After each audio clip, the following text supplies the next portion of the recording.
psycho cabbage patch, you curse his head.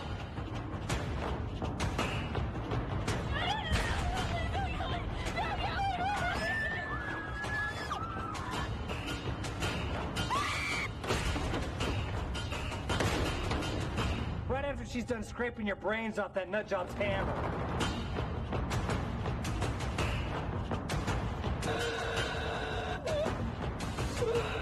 We're all gonna die. We're not all gonna die.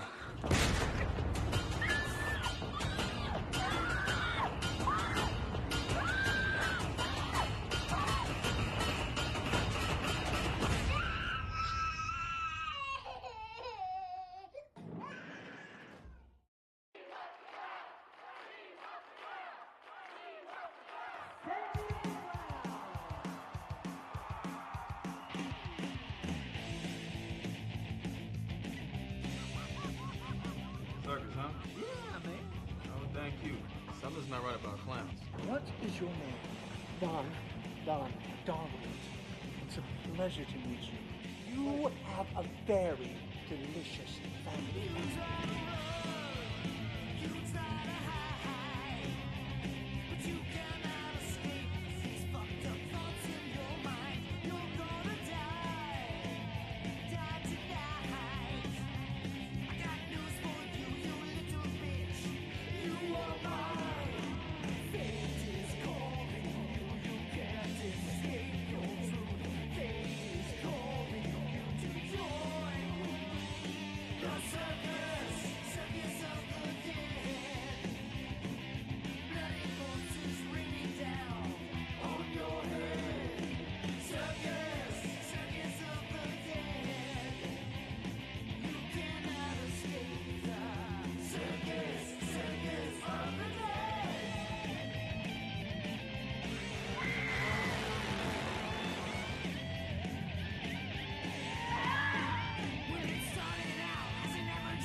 Thanks for coming.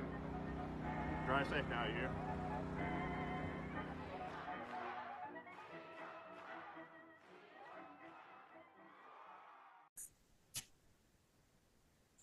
Ladies and gentlemen, welcome to the Witching Hour podcast. As you just saw, the opening sequence trailers for both Doll Boy and Circus of the Dead. And joining me tonight, your top left corner, partaking, Mr. Josh Millican, excuse me. And down below, the sexiest man showing his face there from Texas is obviously Mr. Bloody Bill Pon. Hey, if I knew you were going to show that garbage before we come on, I wouldn't have come on. Nobody wants to see that stuff. They want to see something new. It's all about new now. They want new, don't they, Josh? They want to see what we're up to now. They're going to get new because you've been working. You've been working on bringing them something new, but we also got them something a little new in our little collaboration that we got coming out in less than a month's time. I cannot wait. Nice. Cannot wait to get that on my shelf. I tell you what, I want to, Josh and Billy, I want to thank you guys first, obviously, for joining us tonight and for giving me an advance copy to read. I am dumbfounded. I mean, I was completely taken. That book. John, I had nothing to do with you getting a copy. I actually told him, do not give John Rosalind a copy. So I don't know where the mess up happened, but I had nothing to do with that. Okay. After 10 years, why do I still say I love you? That's like the abused wife thing. Yes, I keep coming back for more. I am a glutton. You need to learn to shut your goddamn mouth and make me a turkey pot pie. It's in the oven. I was thinking ahead of time. It's in the oven. It'll be waiting for you. So tell me a little bit about history as to how this came together. Yeah, I can take that, Billy, if you don't mind, because it's a beautiful story. It's a sad story with a happy ending. If you don't mind traveling back in time with me to 2018, the inaugural Cult Classic Convention in Bastrop, Texas. I was the moderator of the Circus of the Dead reunion panel, and Damn. I was excited as hell to be there. So I was up there on stage with Blister and Ryan Noodle Dome and Randall and all of them were there. But there was like an announcement. They're like, hey, Billy was supposed to be here, but he couldn't make it. He's a little under the weather, And it was like, oh, show must go on. So I had a great panel. It was the first time I met all those guys. You probably know, John, Billy was more than just a little under the weather. Yeah. He was starting the battle of his life against lymphoma. And, he was really open with it. And, man, he went through the ringer. But didn't he just bounce the fuck back? I tell you what, I actually did see Billy in person at Texas Frightmare the next year. But he looked rough, so I wasn't even going to bother him. He was sitting down in the lobby of a hotel, just barely growing his hair back, looking like a peach fuzz. I didn't want to be all like, hey, I moderated the panel that you were supposed to be at last summer, but you got cancer for, so I didn't even really introduce myself. But there again, I told them, if Josh is there, I'm not going, so just make up whatever you want to make up. So, you got to fast forward another couple of years, and I helped Billy get Circus of the Dead distributed on Blu-ray and DVD, because that's something you always want to do. Just wanted Circus of the Dead to have a home. It had a home. That distributor went out of business, and it was out of print. So, it was kind of a fast and loose deal, but we got her done. You can put Circus of the Dead on your shelf in your media collection. Now, fast forward another couple of years. I'm a writer now, more than a journalist. I've been doing some novelizations, and I was like, if I'm going to do novelizations, I want to do a novelization of a kick-ass film from a kick-ass writer that I could really enjoy playing in that sandbox. And I've been having the time of my life. And the end result is Circus of the Dead novelization. And my God, what a job you did. Thank you. No, so, I mean, having been a fan of both Dollboy and Circus of the Dead, I went ahead and I read the book, and then I took the time a couple of days later to absorb it, clear my head, and then I put both movies in and watched them back to back. And reading it, I'm able to follow along with the film in my head beautifully. But the attention to detail, the stuff that maybe the fans of the film might not have honestly picked up on, or they did, and then you just tighten that screw that much more. Holy shit, dude. I mean, wow.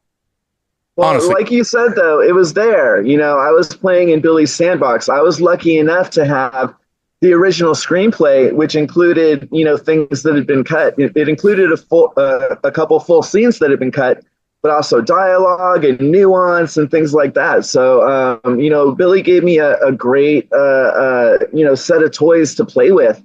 And, I just kind of like put them in a row and, put my little flair here and there. And Billy was involved in the process. He saw a draft before I made finalizations, and he set me right on a few things. Like, for example, TC in the script is kind of like a playboy. He's kind of like, he drips like sleaze. He's a player. But Billy explained to me that TC, because of the actor, the character became more of like a really likable guy. And the relationship there he was having with, why am I blanking on everyone's Tiffany? With Tiffany. It wasn't sleazy. She really is torn between these two men. she loves Don and she doesn't want to get rid of him, but Don seems like he's given up on life. And she honestly loves TC, so she's in this really emotional bind. So things like that were absolutely collaborative and communicated. Right. So, Billy, was there any part, I mean, obviously you had to kind of, I would assume Josh would do some writing. You'd take a peek at it, edit, dislikes, likes, go aheads. How much back and forth was there between possibly you looking at it and saying, no, this is all wrong. This isn't really how it goes, how it transpires?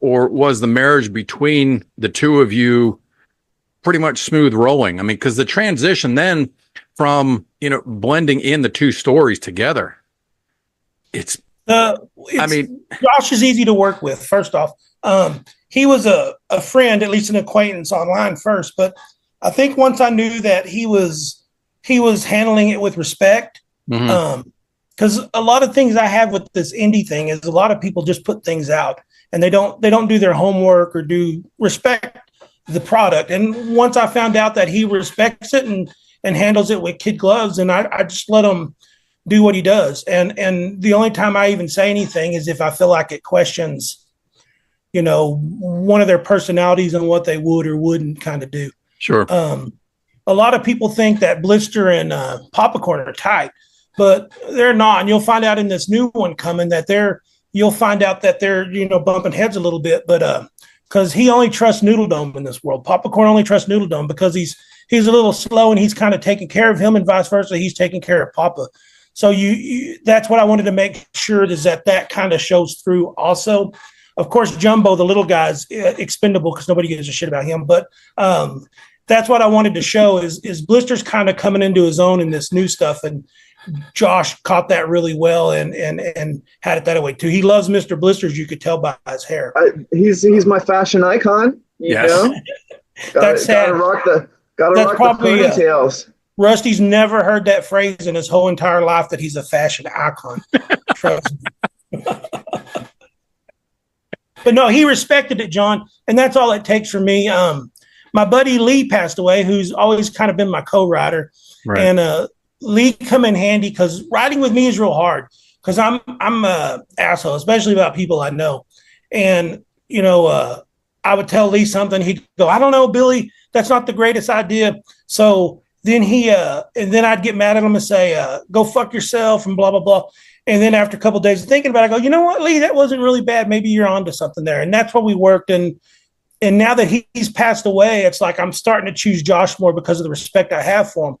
Because thousands of people want to write with me, but it's just hard because I'm so picky, right. about things.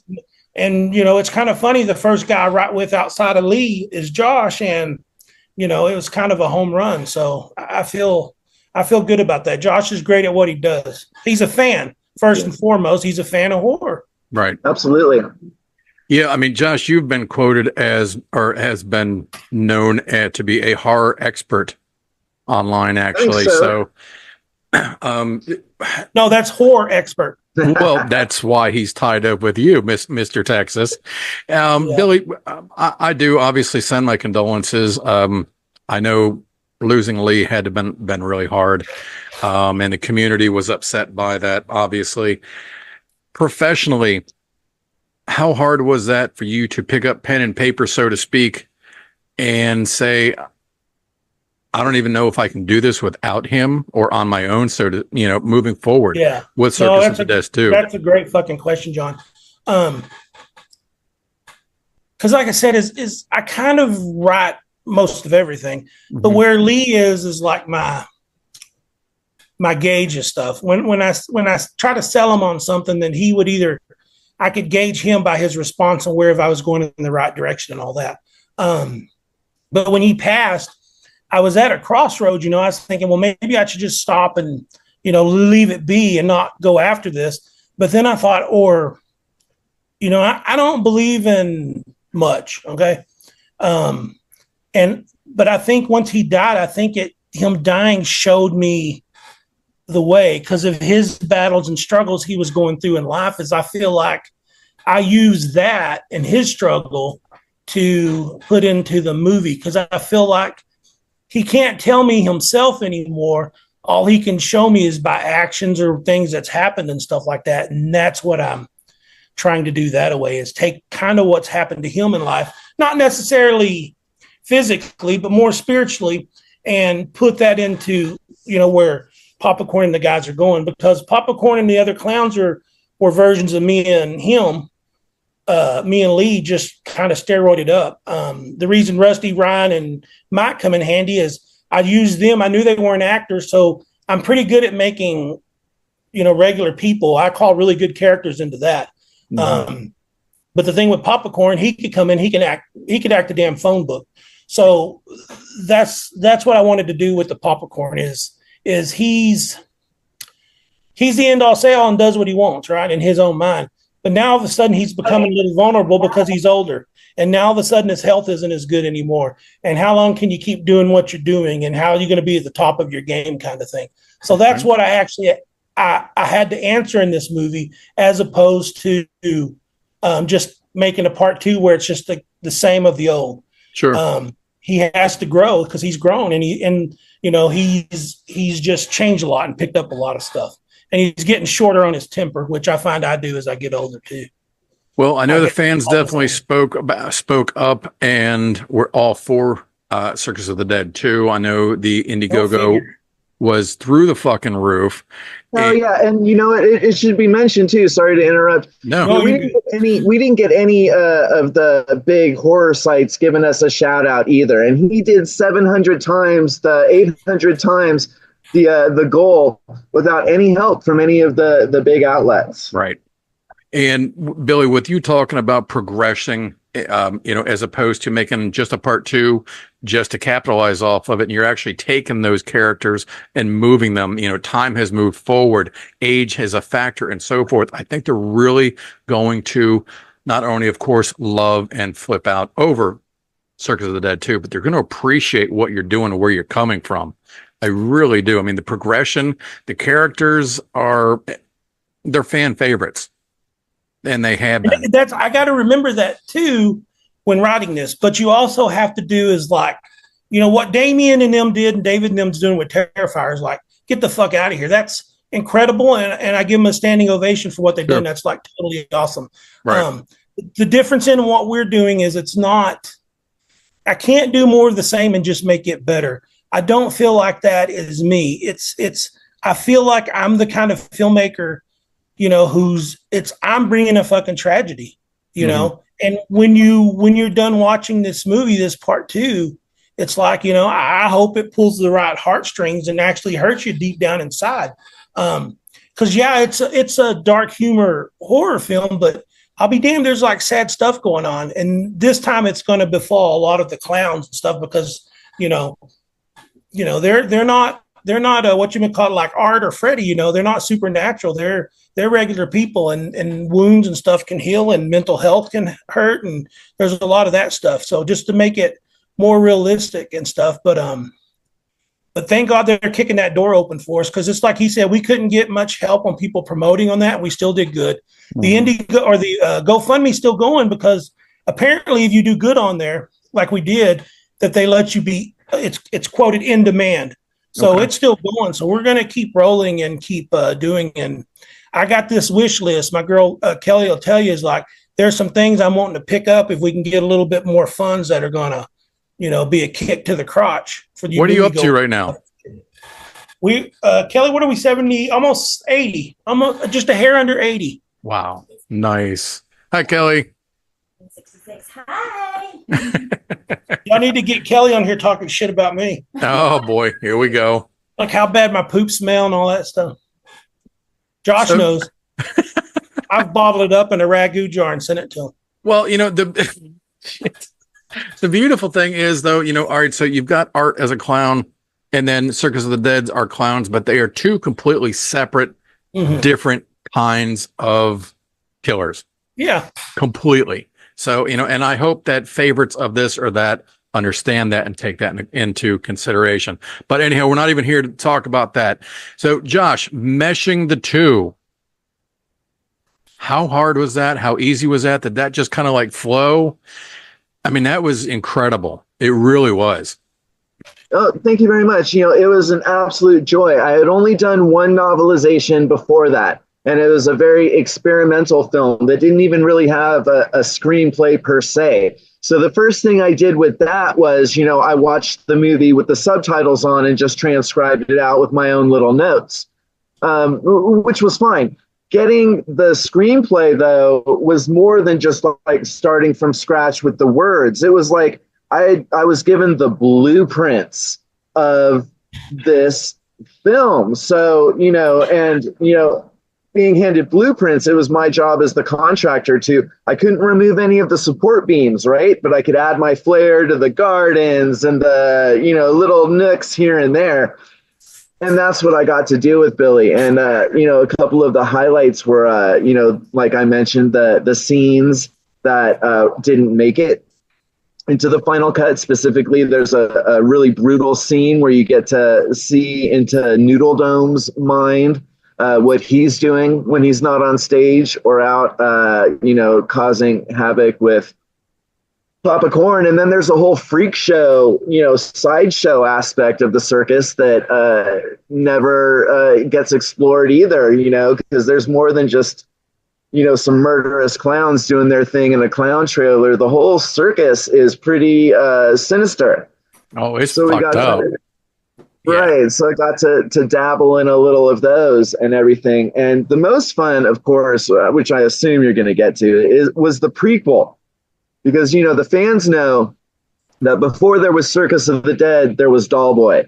Yep. And that's, how Dollboy appears in Circus of the Dead. But Dollboy was made before Papa Corn was involved, before Mr. Blister was involved. So, Noodle Dome's there and Dollboy's there and Brandon's there, but it's not a cohesive continuation because that was made to be just a short film. Mm-hmm. And, Circus of the Dead was made to be a feature film, basically starting from scratch in this whole, new universe with all these resources.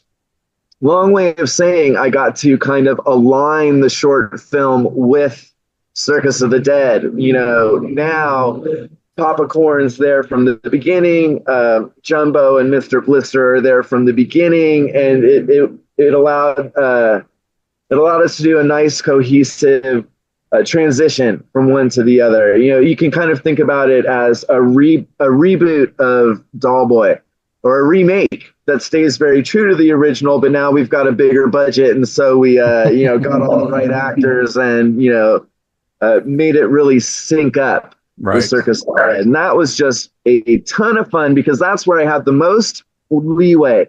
Because what Billy did is he told me who Dollboy had been, but not the details, just the real basic, real broad strokes. And then he told me some things that they would have liked to have done in Dollboy if they had had a bigger budget. Making it more of like a Saw movie, with the traps and this and that. So I was like, okay, let me ruminate on that. And then it was all just a matter of, adding my own things for dramatic and comedic effects.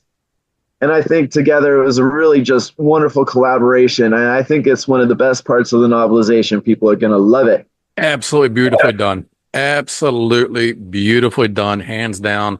I definitely, I want to give a shout out, actually kind of a fair warning to someone who I'm sure is going to be watching this. So to Lance Wagner, okay, our old friend, I want you to hit pause as you watch this, and I want you to go get the warden, because the message is for her, not you, Lance. Warden, Sam, you're going to have to give Lance a couple days alone. He's going to be yelling and screaming, and he's going to be naked with sour cream for a good portion of a week after he reads this. That is all. Just leave him be. It's well just deserved. That's all I got to say. Just heads up. I'm here for you. I'm trying to help. Sam, the thing, Sam's got to be a saint to be with Lance. Let's just call it like it is. I mean, it is. That woman, she must be a saint to put up with that dude. I actually know Lance too. I've met him. I've hung out with them both. So, I know Great. exactly who and what that guy is. So believe me when I say Great. I put him there. I put him there. Hey, I hate to ask this of you guys, and I am going to give a big shout out. Fuck you to Zoom for doing this. They did an update and they took my digital clock away. Can either of you see? There should be a timer on your screen because I've been told by guests in the past that there's a timer there on your end now. I'm not seeing it, brother. Okay. It says There wa- recording, but I don't see a time. Nothing up there. Okay. Or it says meeting 40 minutes. Does that mean Yeah, anything? it says meeting 40 minutes. Does that mean 40 more minutes? No, that means at 39. Yeah, I mean, I've got the 40 minutes here, and Zoom has been nice enough at periodically dump me off at 30 minutes, 35 minutes, 39 minutes. Yeah. And I don't want to do that to this show. Well, they dump it, then we'll just edit and come back in. We can, if you guys have time. Yeah, that'll take me about 10, 15 minutes. But anyhow, so let's talk more about the book. The official release date. I know that you can still, it is under pre-order right now. You can order it. Josh, do you want to fill the listeners into where they can do this? Yeah, absolutely. You want to go to encyclopocalypse.com, and I know that's a big mouthful. But you can do it. You can do it. You can buy it from Amazon or wherever you want. But if you pre-order from encyclopocalypse.com, you're going to get the 4 exclusive Lotteria cards. We made some Lotteria cards specifically for the main quartet, the Beatles of the Killer Clowns, talking, of course, about Popcorn, Mr. Blister, Noodle Dome, and Jumbo. They're in Lotteria card form. You pre-order from encyclopocalypse.com. You get a set. You order both copies because there's the original and the mass market version. You get 2 sets. So you know where you want to go. You want to go to encyclopocalypse.com and take it from there. Here's the label if you're watching so you can read how to spell the name. There you go. Love it. Love it. So, Billy, how are things coming with Circus of the Dead 2? Where are you at right now, buddy? They're going really good. We're just to the fundraising thing. I'm going to try to, once I get to 100, which I plan on doing, then things start getting greenlit pretty good. But it looks like we're going to be shooting closer to March. Okay. But I have a big warehouse, my old haunted house. Mm-hmm. We do the haunt outside now, so I got a lot of empty space in there. So we're going to start building the sets inside there. We built the inside of the clown trailer for the last movie and all that. So we're going to build some new stuff, because it's 10 years past. There'll be some of the old still around, but a lot of new stuff. Mr. Blister, of course, still wears the same underwear, but with the skid marks. But I think it's going good. I don't have any complaints. I got everybody and their dog wanting to be in it. And I said, well, we'll see what we can do. But I just can't compromise, the movie. That's what I tell them. Of course. If I can do it without compromising, so I'll do it. Okay. I'm going to unfuck Zoom for a moment because they actually just gave me a pop-up. There it is. Yeah, 9:41. That's what you got? Okay. Do me a favor. They give me a pop-up that says time was running low. Can you give me a 2-minute warning? Yep. Would you mind? I appreciate that I because don't mind. I'll watch it. Yeah. I get nothing like that on my end. And you would think being the host, it would kind of be, I just picked up this new, somewhere I lost my laptop like over the past year and I can't find it anywhere. So I went ahead and picked up just another MacBook. So it's got a lot of cool bells and whistles. Like my other one was a dinosaur, apparently. So we're doing good. I got you, buddy. I appreciate it very much. Embarrassed enough to ask for that, but I appreciate it. Josh, my friend, since 2022, 6 books. Dude, that's impressive. That's an amazing feat. Thank you. I've been focusing primarily my career on writing. I haven't been doing any other side hustles except for I became a father about 3 years ago. So those have been my 2 jobs, taking care of my wonderful little boy and writing all the shit that I've been meaning to write for a long time. And, in addition to the novelization I did for Billy, and I did a novelization for Richard Elfman, I got a novelization dropped in my lap, kind of a rush job. And it's actually coming out before Circus of the Dead, All Through the House by Todd Nunez. That's coming out first week in November, I think. Nice killer Santa movie. Ride the buzz from Terrifier 3, with the circus horror being a big deal this year. But yeah, I just had some great opportunities, wrote some books, and I even have two manuscripts that I'm currently shopping right now. Very nice. Very nice. Billy, what are your plans after completion? I know you think ahead a lot. Probably just to die. You think you No, I don't know. I do think ahead, but to stay alive, to make as many movies as I can, that's the only goal at this point. I'm kind of finally setting up to, ever since the cancer, I've been on disability and have 18% of my heart working with the defibrillator in me.